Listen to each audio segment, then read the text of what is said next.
So guys, this is our movement for the day on our Swiss franc JPY. So Swiss franc JPY is actually at a crucial level and it's rejecting from that level. Now, this is it.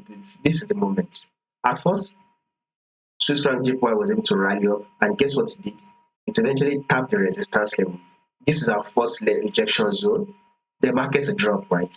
Now, market have eventually rallied up to test the same level, right? Which now serves as the resistance zone.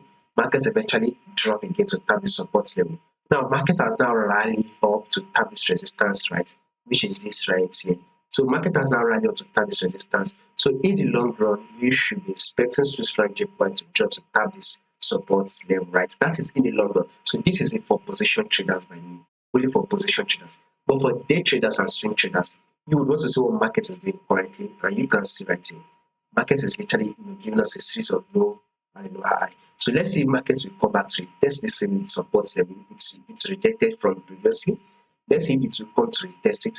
Once it does that, expect market to drop one time to form a new low. So above all, a bearish move is still what we should be expecting, right, for the day on our Swiss franc JPY. Now, if you take a look at this right here, remember this is a rejection zone.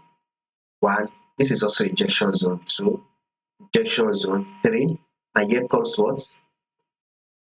Rejection zone 4. So from this rejection zone 4, we should expect market to reject properly. So this is one of the reasons why I said a bearish move, a little bit of a bearish move is what we should be expecting. Now, guys, could there be changes to this prediction? Absolutely yes, because you know your buyers should always be flexible, right?